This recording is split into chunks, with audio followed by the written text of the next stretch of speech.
Nuevamente por la comunicación. Ahora debe ser a Patricia. Aquí.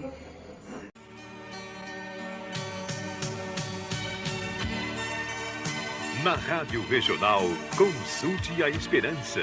Um programa feito para a família cristã, levando mensagem de fé e otimismo para o seu lar. Consulte a Esperança. Programa da Pastoral Familiar de Lins. Oferecimento Marache Calçados e Lojas Tanger.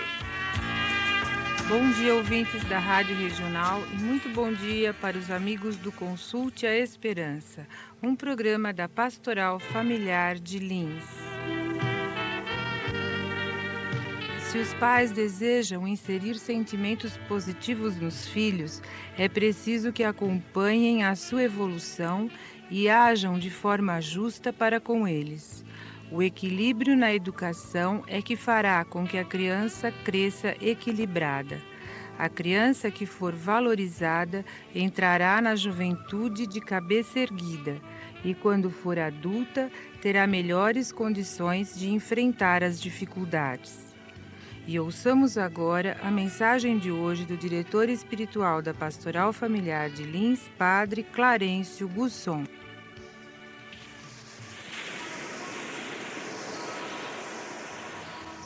Caríssimos casais e ouvintes da Esperança, bom dia. Encerramos nossa reflexão sobre o diálogo conjugal. Vamos enveredar agora por outro caminho, que também este nos leve ao coração de Cristo, ao encontro sempre mais profundo e unitivo com a fonte do amor e da verdade. No dia 11 de agosto de 1987, o Papa João Paulo II, comemorando o segundo centenário da morte de Santo Afonso, de Ligório, publicou a carta apostólica Spiritus Domini, o Espírito do Senhor. Motivava a comemoração o fato de ter sido Santo Afonso um dos grandes doutores da moral cristã e católica. Nessa ocasião, João Paulo II alertava para os ataques sofridos pelos fundamentos da teologia moral por parte de algumas tendências atuais. Daí, como ele mesmo afirma, amadureceu nele a decisão de escrever uma carta encíclica, destinada a tratar mais ampla e profundamente as questões relativas aos próprios fundamentos da teologia moral.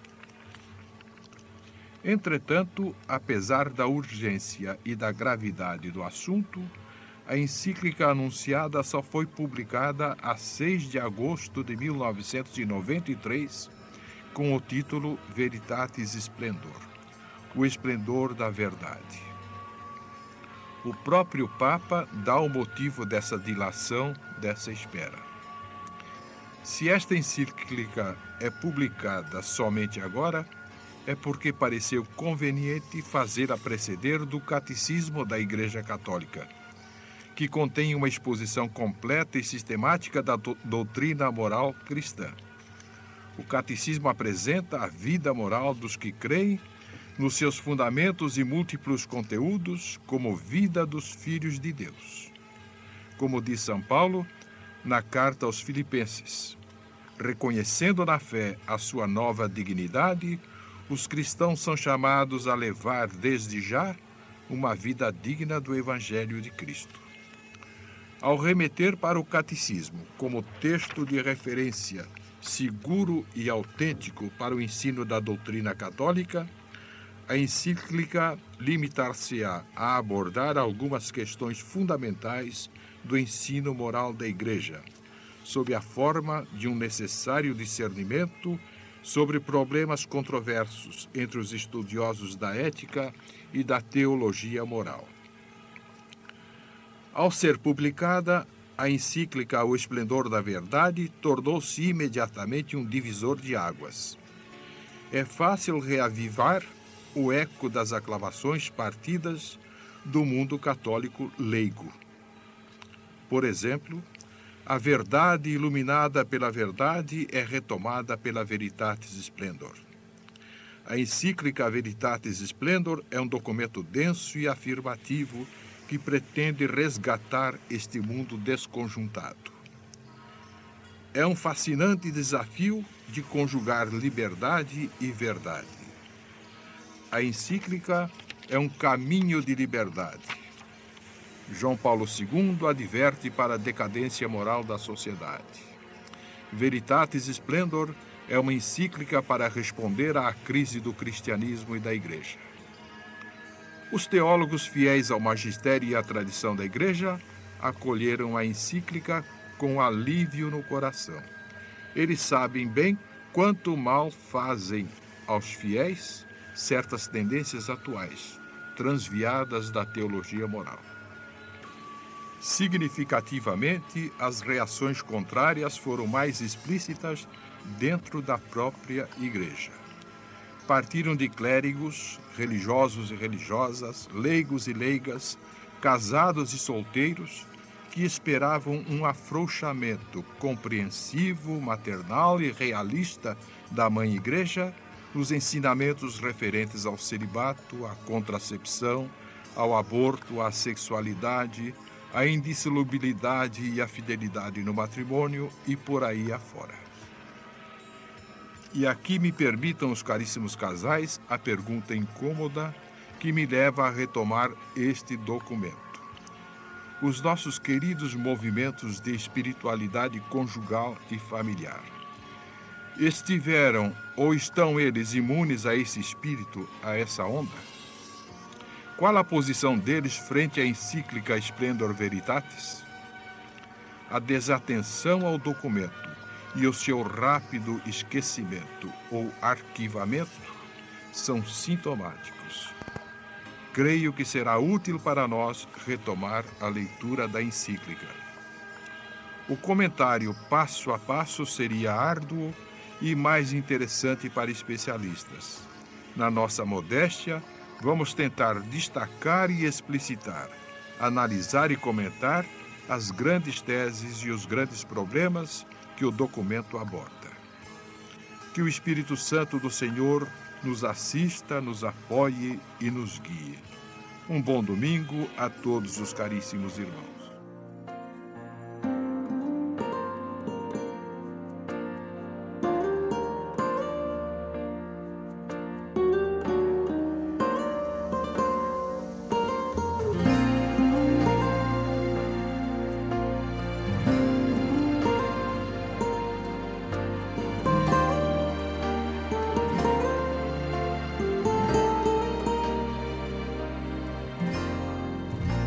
Preciso ser o oposto do que o mundo é, bater de frente com os meus desejos, é resistir o pecado até o fim, e uma hora ele fugirá de mim.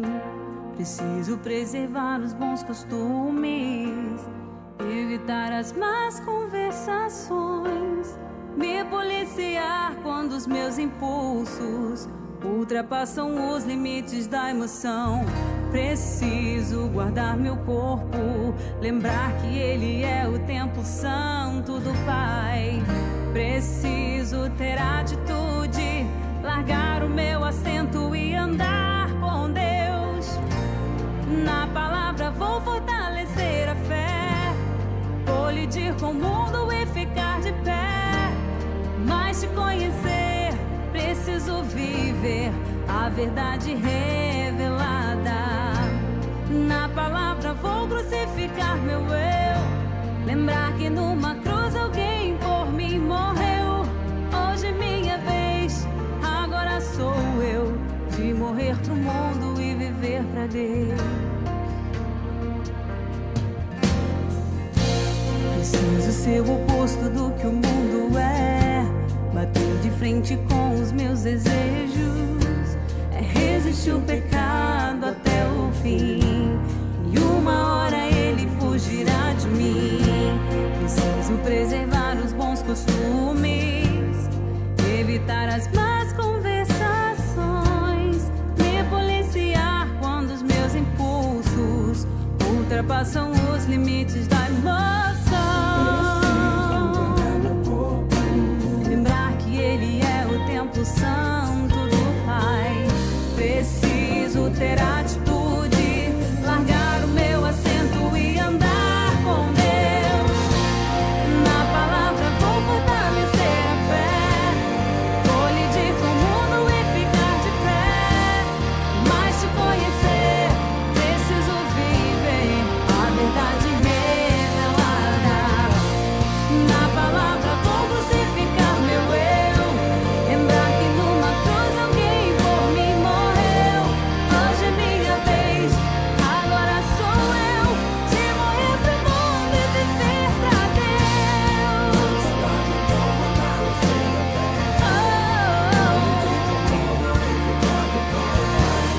Mas te conhecer, preciso viver a verdade revelada. Na palavra vou crucificar meu eu, lembrar que numa cruz alguém por mim morreu. Hoje é minha vez, agora sou eu, de morrer pro mundo e viver pra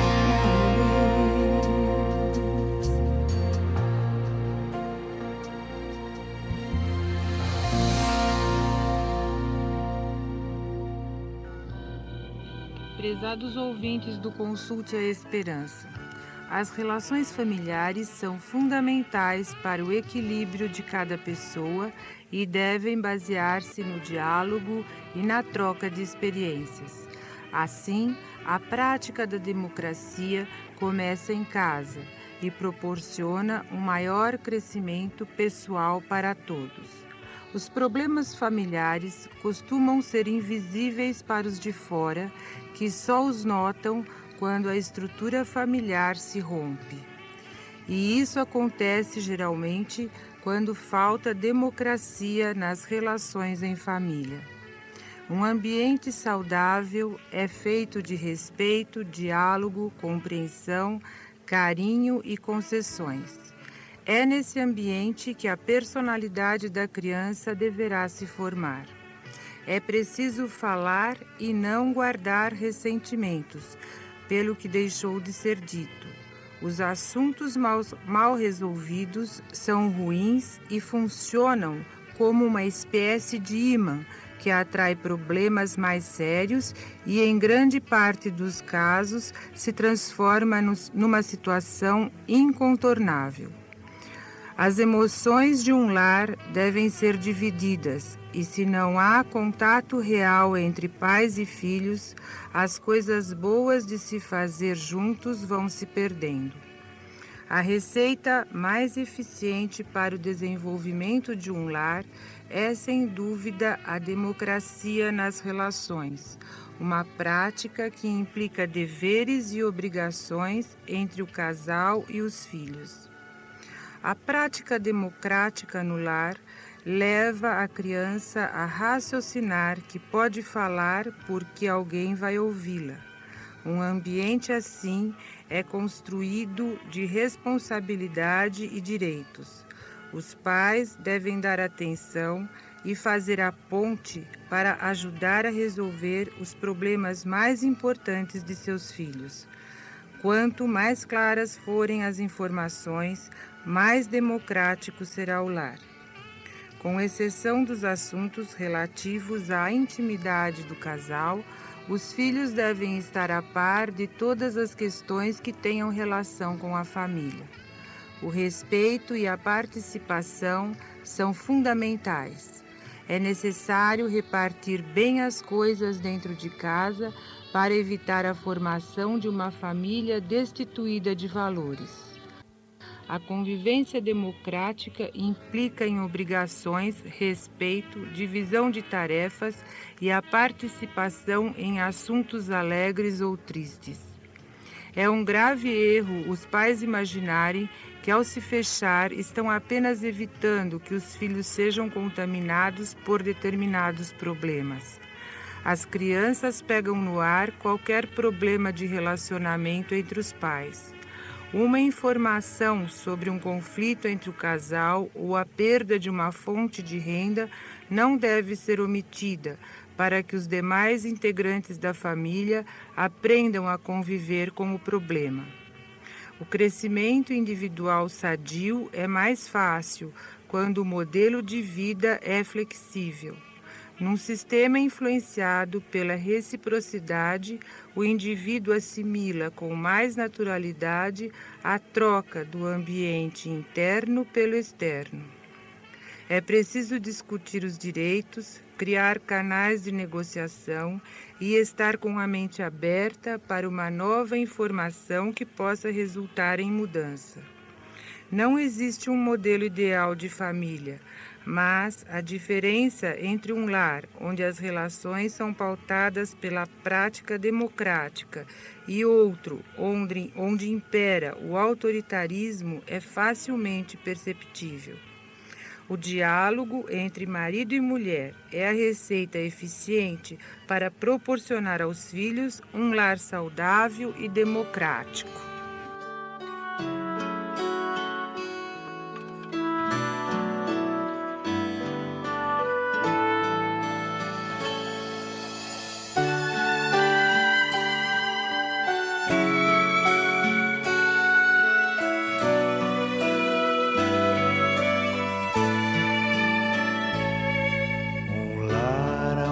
Os pais ainda se amam e os filhos ainda vivem como irmãos.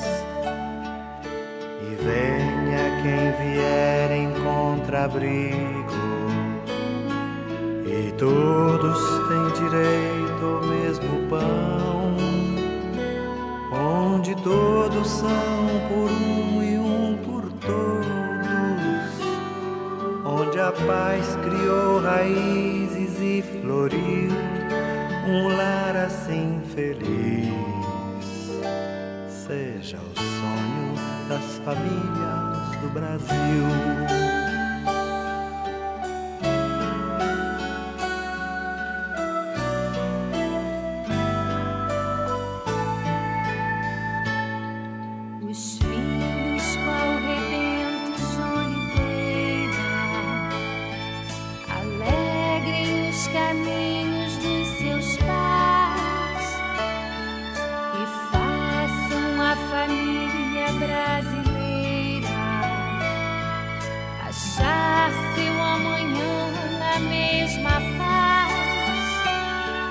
Onde todos são por um e um por todos, onde a paz criou raízes e floriu um lar assim feliz.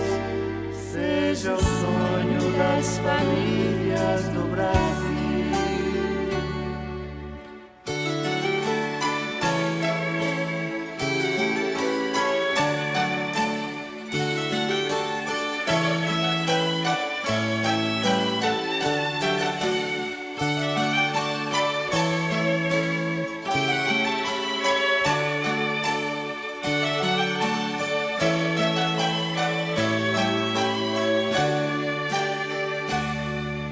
Jovens corações enamorados,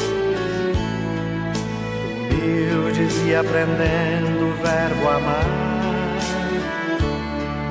não deixem de sonhar extasiados, que um dia também eles vão chegar, onde todos são por um e um por todos, onde a paz criou raízes e floriu um lar assim feliz. Seja o sonho das famílias do Brasil.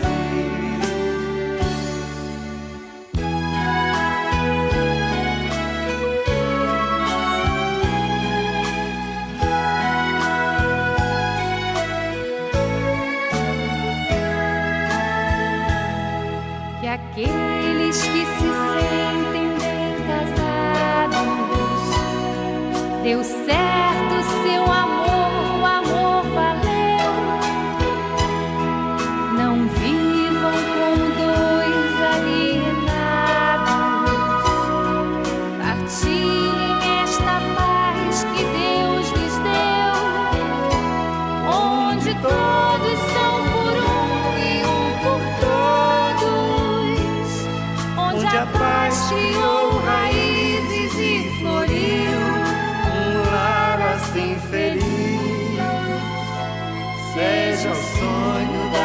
famílias do Brasil. Um lar assim feliz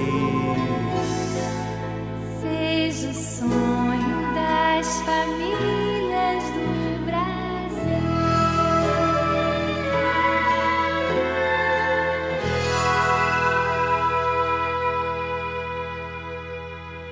Precisamos saber administrar bem nossos bens. Precisamos saber planejar nossa vida também na parte econômica. Os gastos devem ser feitos com previsão objetiva. Dentro de uma família, é preciso que todos estejam atentos e preocupados em fazer com que o orçamento familiar não ultrapasse os limites. Todos devem colaborar no sentido de que a economia do lar tenha a participação de todos. É esta a mensagem de hoje de nosso bispo Dom Irineu Danelon.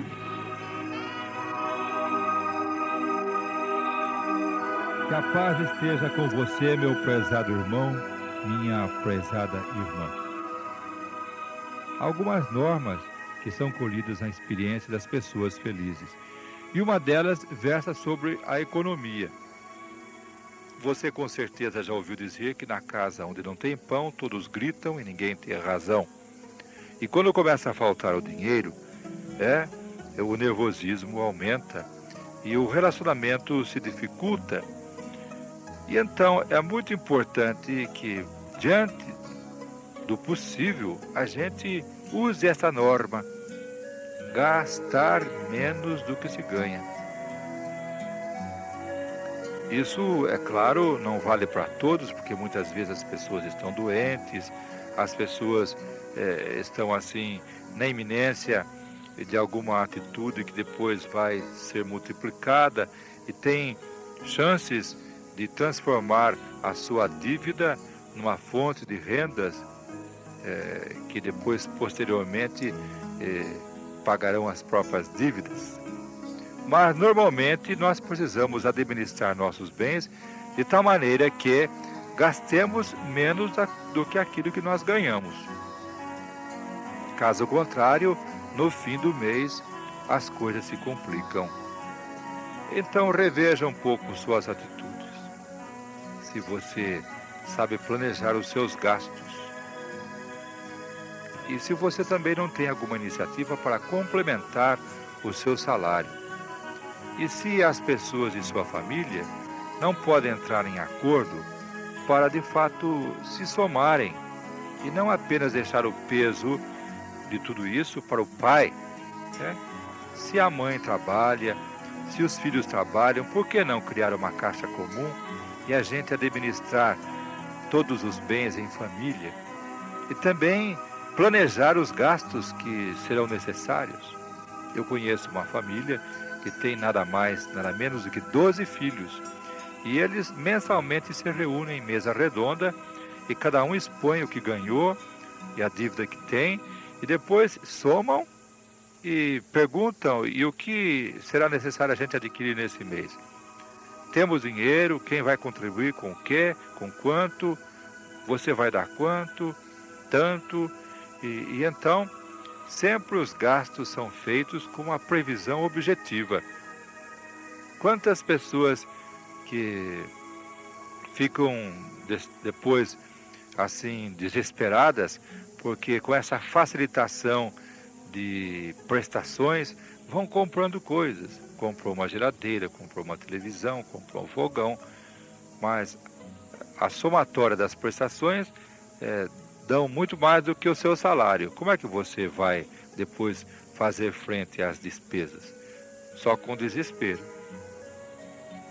Então, neste ano, é a bênção da administração. Isso chama-se a sabedoria da economia doméstica. Tem certas mulheres que são gastadeiras. Haja marido, né? Tudo aquilo que o marido com sacrifício adquire, na primeira semana elas já desperdiçaram tudo. Desperdiçaram alimento, fizeram demais, compraram coisas inúteis, esqueceram-se das essenciais, não fizeram pesquisa de mercado, entraram no primeiro supermercado, encheram o carrinho, coisas inúteis, depois o marido não vai aguentar o tranco, né? E às vezes é o próprio marido que gasta no bar, que gasta com coisas inúteis e depois não tem dinheiro para levar em casa o pão nosso de cada dia. Então, meu querido, minha querida, eu não sou professor de economia, mas tenho comigo essa norma: planejar os nossos gastos e sempre procurar gastar menos do que aquilo que a gente ganha e fazer uma pequena economia para momentos difíceis e imprevisíveis. Até Deus tem a sua economia da salvação, Ele planeja bem as coisas. Eu vou dar uma bênção especial para que a economia de sua casa nesse ano seja assim, inteligente, planejada e familiar. Que Deus Todo-Poderoso, fonte e origem de todo bem, vos conceda a sua graça, derrame em vós as suas bênçãos e vos guarde sãos e salvos todos os dias deste ano, dentro de um planejamento econômico, dentro de uma previsão orçamental. Abençoe-vos, Deus Todo-Poderoso, Deus que é Pai, Filho e Espírito Santo. Amém. E um grande abraço e um carinhoso abraço deste que Deus colocou para ser o Pai, o pastor, o bispo dessa região. Amém.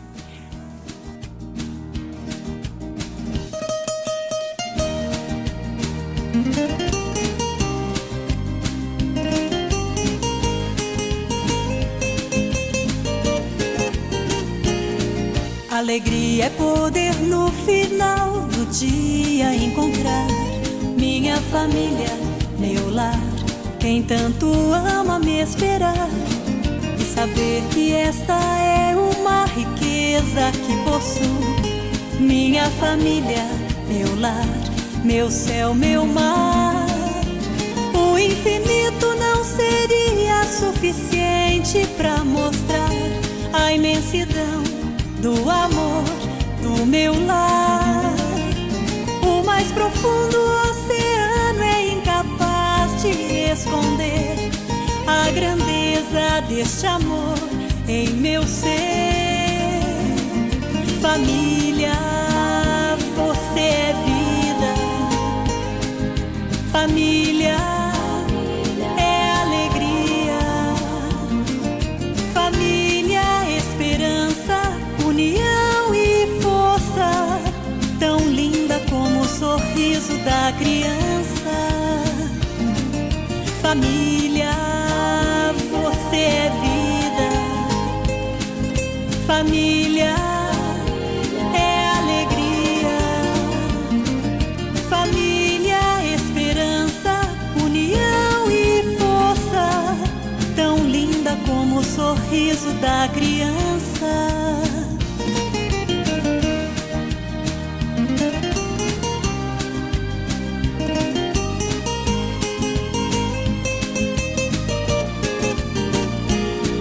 Alegria é poder no final do dia encontrar minha família, meu lar, quem tanto ama me esperar e saber que esta é uma riqueza que possuo. Minha família, meu lar, meu céu, meu mar. O infinito não seria suficiente para mostrar a imensidão do amor do meu lar. O mais profundo oceano é incapaz de esconder a grandeza deste amor em meu ser. Família, você é vida. Família é alegria. Família, esperança, união e força, tão linda como o sorriso da criança. Família, você é vida. Família é alegria. Família, esperança, união e força, tão linda como o sorriso sorriso da criança.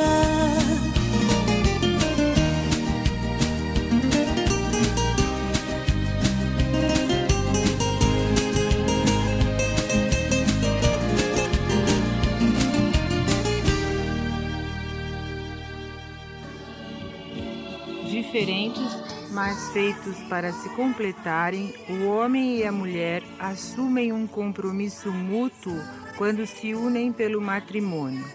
Casar é viver para o outro, estando atento às suas necessidades. Quando se ama de verdade, quanto mais o tempo passa, mais se vai descobrindo o valor da união, da fé e da aliança matrimonial. Para os que se amam de verdade, sempre há ocasião para se comemorar a vida a dois.